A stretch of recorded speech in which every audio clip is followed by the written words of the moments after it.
Hello, welcome, and thanks for joining me.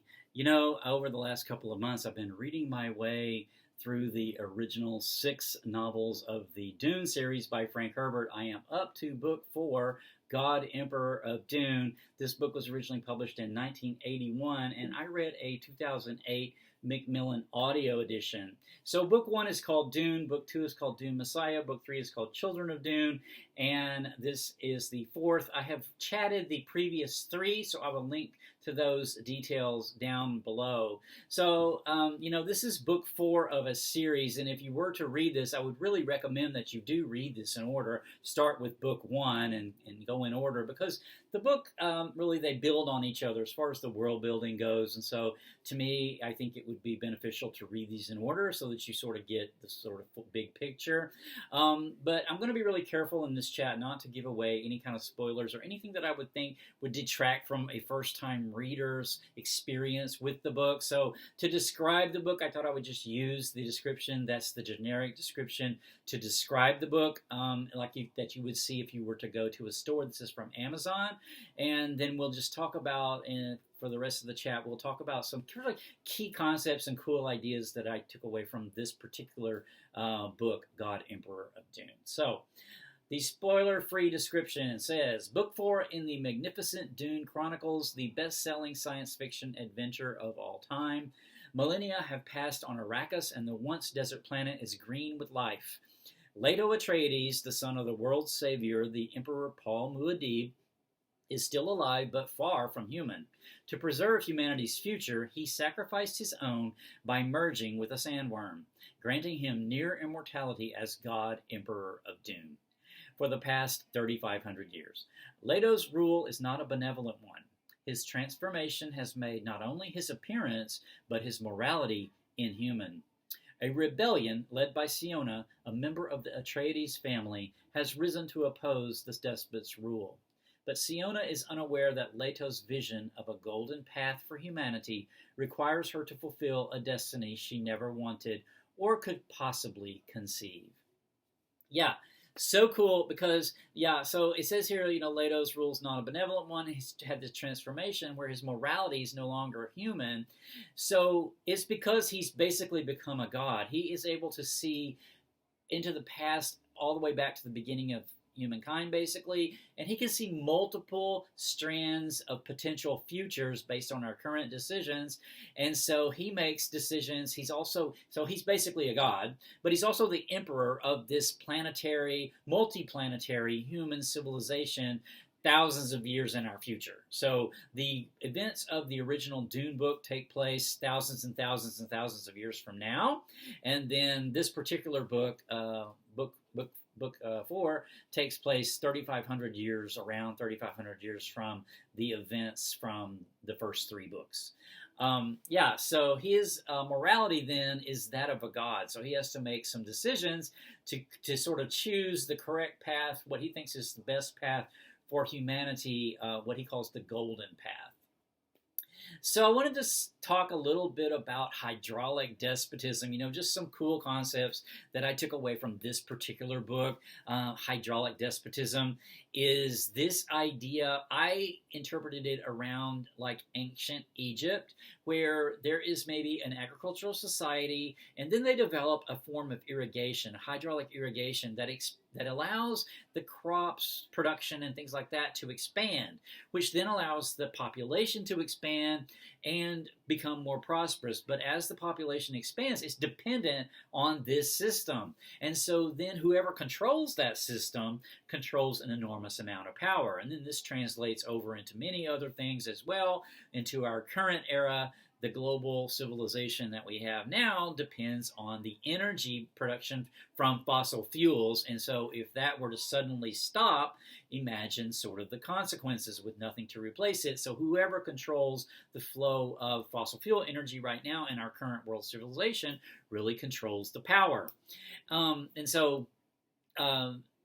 this civilization, this far-flung human civilization of the future, that sort of resource is the spice melange. And I've talked about spice melange in previous chats, so I won't go into it too much here, other than it drives the economy of this multiple world, multiple planet humankind, as they exist all around sort of the galaxy, because the one thing that the spice is required for is interplanetary travel. So, yeah, the interplanetary travel, the description of the book sort of mentions that Leto II, the God Emperor, is considered a despot. They call him a tyrant. Some people do. They live in kind of peace, but it's sort of a peace that's really enforced, and also they can't really travel from planet to planet, because what Leto has done is he has severely curtailed the availability of spice, like really, really severely. So therefore, he really controls all the other power centers of this multi-planet human civilization, because he controls the spice. So another thing I wanted to kind of talk about more here is the Butlerian Jihad. This was interesting. I've talked about this before in the other books, because the Butlerian Jihad is a period in the history of humankind in these books where they made the decision to outlaw thinking machines. And this is because thinking machines were thought to sort of cause a degradation of humans, and so therefore they got rid of them. And so in this book, there's a couple of cool concepts around machines that I thought was kind of cool. I just thought I'd call those out. One is that machines condition their users to treat each other as they do their devices. So this book was written in 1981, so it was before the era of smartphones. But if we treat each other like we treat our smartphones, which is for our own sort of distraction, that's a danger. And this is what one of the aspects that the Butlerian Jihad was trying to address around machines. And then another one was machines allow humans to do things without thinking. And doing things without thinking is the most dangerous thing of all. Machines take away a lot of human agency. Granted, they also bring a lot of benefits to us, we think, in our current time now with our technological world that we have. But these people of the far future rethought that. So even interplanetary travel, the calculations necessary for that are done by humans. Granted, they're humans that are using the spice melange as well as mentats, which is a sort of genetically modified human, but nevertheless, I thought that was really kind of interesting. And then, it's hard to be a god. This book is mainly about Leto II and his experience as the God Emperor. And Hard to Be a God is a book title of a Soviet science fiction novel by Boris and Arkady Strugatsky that I read a few years ago, and I chatted that. I'll link to the chat down in the details below.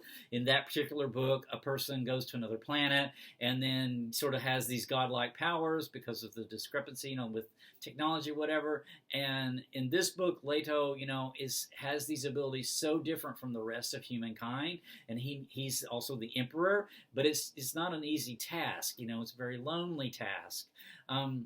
So there's a couple of concepts around this, though, like the universe has changed, and so Leto can really see this, from a big picture. And this is a real common theme throughout this book about how the universe is in constant sort of shift and change, and how this is really necessary, and that's something that people really fight against. They both fight for and fight against, and we'll talk more about that here in a bit. There's a quote here that I love from Leto. It says, "If you must label the absolute, use its proper name, temporary." I think that's so cool. And then he has this quote here where he's talking to Hui, which is a companion of his, and he's talking about how that Siona, who's mentioned in the description, she's one of these rebels trying to change things, and how the young people want immediate change, and they want something really fixed, but they want something really specific fixed right away, and have no patience for any sort of big picture or anything like that. And whereas he's the god, so he sees the ramifications of every sort of decision. It sort of reminded me of like politicians, where they don't always make the best choice because they have to choose sometimes between conflicting goods. And one thing that they might decide to do might cause bad in another area, and then they have to decide, which way to go with that. This is what a god would also do. So a god might, might cause one thing to happen that would benefit people in one way, but then cause destruction in another way. So anyway, there's a quote here that I really like around this. It says, Leto's talking to we, and he says, all gods have this problem, we. In the perception of the deeper needs, I must often ignore immediate needs. Not addressing immediate needs is an offense to the young. And then we asks, can you reason with her? And he says, never attempt to reason with people who know they're right. So this Siona, she's a revolutionary.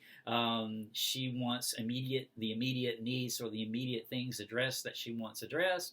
And then he's asking, can you reason with her? And he's like, no, when people are sure they're right, don't try to reason with them. So sort of along those lines of rebels and dependency, there's a quote here that I thought was really kind of cool about rebels and about how rebels think that they exist outside of a main system, whereas in reality, they also exist within the same system. And Leto here is saying, do you know what guerrillas often say? They claim that their rebellions are invulnerable to economies because they have no economy. But they are parasitic on those they would overthrow. The fools merely fail to assess the coin in which they must inevitably pay. The pattern is inexorable in its degenerative failures. You see it repeated in the systems of slavery, of welfare states, of caste-ridden religions, and of socializing bureaucracies, in any system which creates and maintains dependencies. Too long a parasite, and you cannot exist without a host. I think that is so cool. Too long a parasite, and you cannot exist without a host. And this dependencies, that's back to that hydraulic despotism that I was talking about earlier. I think that's so cool. And finally, this idea of peace.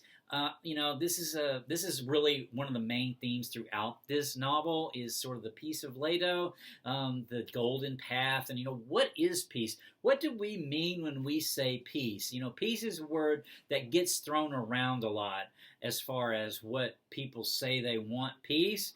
And then Leto here, I have a very cool quote that I will end this chat on, that it says, when I set out to lead humankind along my golden path, I promised them a lesson their bones would remember. I know a profound pattern which humans deny with their words, even while their actions confirm it. They say they seek security and quiet, the condition they call peace. Even as they speak, they create the seeds of turmoil and violence. If they find their quiet security, they squirm in it. How boring they find it. Look at them now. Look at what they do while I record these words. Ha! I give them enduring eons of enforced tranquility which plods on, despite their every effort to escape into chaos. Believe me, the memory of Leto's peace shall abide with them forever. They will see their quiet security thereafter only with extreme caution and steadfast preparation. I think that's so cool because that's like peace versus freedom, right? So he has enforced this peace because of the golden path, because he sees what the alternative could have been, the annihilation of humanity in general, but the humans themselves who were experiencing it see it as sort of a stagnation. So yeah, you can have an enforced peace, but is that really peace? So what is peace? And I just think that sort of idea is really cool, as far as, yeah, we say we want peace, but we also need change, right? And he has tried his best with limiting the spice to limit that sort of movement of ideas and people that causes change. So we need both, right? We need a balance. I just think that was such a cool concept. Okay, I am continuing to read through the Dune series. I am currently reading book 5. Heretics of Dune, but my next chat is actually going to be Galileo's Error, Foundations for a New Science of Consciousness by Philip Goff, and I have finished this, so I will have a chat on it coming up fairly soon. So until next time, take care.